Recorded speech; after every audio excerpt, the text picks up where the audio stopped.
A importância dos meios de comunicação hoje em dia é reconhecida por todos. E o número de televisores nos lares brasileiros está aí para confirmar isso. Eles são tão comuns quanto as geladeiras e fogões. Influenciar o comportamento das pessoas, criar novos hábitos. Atualmente, isso depende menos de uma lei do que da ação midiática. Trocando em miúdos, o apoio da televisão, da internet, do rádio é decisivo quando o governo necessita do envolvimento popular em alguma iniciativa.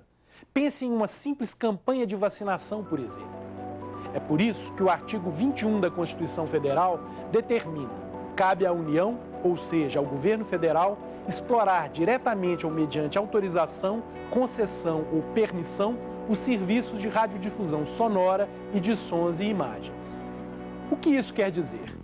TV e rádio são ferramentas de utilidade pública e, portanto, o interesse público deve ter preferência sobre todos os outros, inclusive o lucro das emissoras. No que diz respeito ao lixo e às políticas públicas para tratamento dos resíduos sólidos, a TV e o rádio têm muito a contribuir, especialmente para que a lógica dos 3R avance e prevaleça.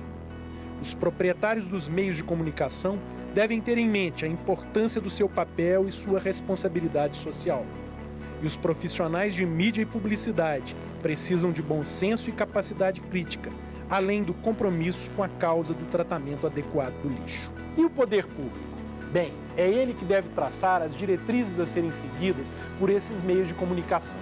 A publicidade governamental e as rádios e televisões estatais também são muito importantes. Nelas, as informações sobre o lixo e as campanhas educativas podem ser difundidas de uma forma menos restritiva, tanto por questões de tempo quanto financeiras.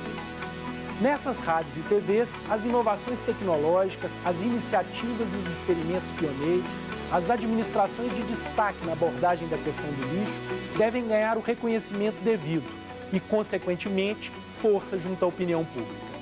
A aula que você verá a seguir trata das relações entre mídia e sociedade. Depois dela, você não pode mais engolir gato por lebre.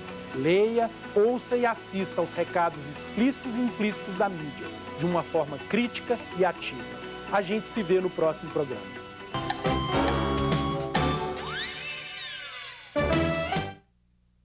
Josué mora numa fazenda a 30 quilômetros da cidade mais próxima. Tem 60 anos e se lembra de que, na sua primeira eleição, seguiu o voto do patrão, seu único contato com o mundo. Hoje tem rádio e TV na fazenda. Josué ainda leva em conta o pensamento do patrão, a quem respeita e admira, mas acompanha também o programa eleitoral e o noticiário.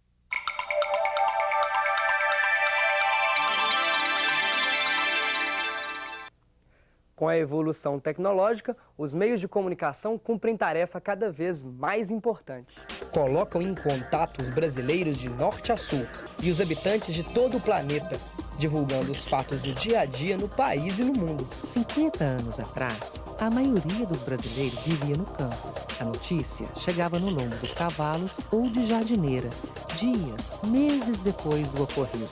Como quase ninguém sabia ler, era fácil enganar o povo, dizendo que havia acontecido isso ou aquilo, desse ou daquele jeito, sem ninguém para desmentir.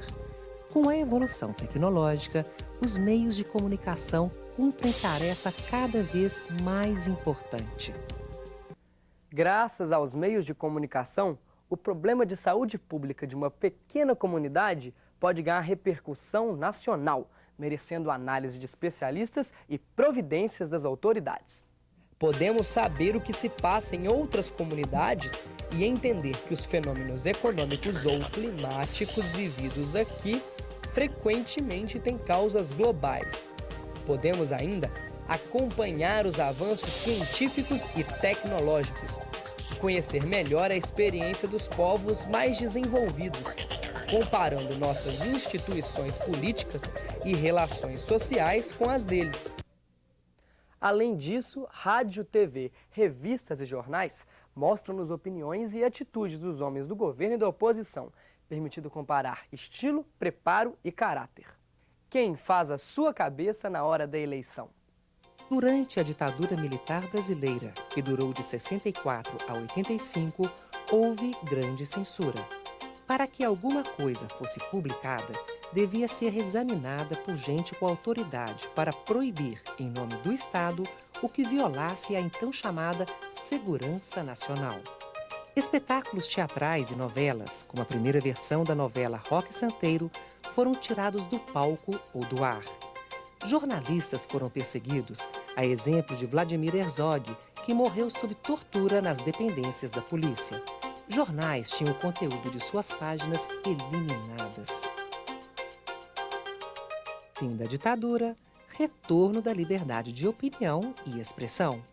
A Constituição de 1988 garante a realização de atividade intelectual, artística, científica e de comunicação, independentemente de censura ou licença. Para que os meios de comunicação prestem bons serviços à sociedade, é preciso liberdade. Todo cidadão é livre para manifestar seu pensamento e tem direito a mais ampla e variada informação.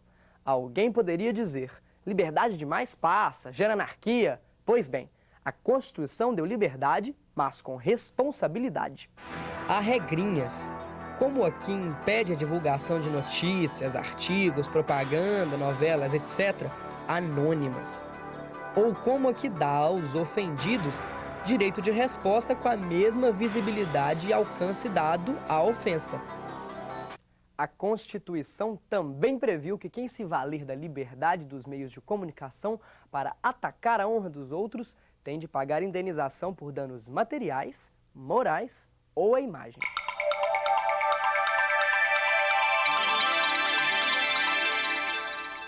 Os meios de comunicação ajudaram a criar a democracia de massas, onde os debates políticos são acompanhados por uma multidão. Sem a mídia, a mobilização política e a disputa entre os partidos, os candidatos, o governo e a oposição ficariam bastante prejudicados.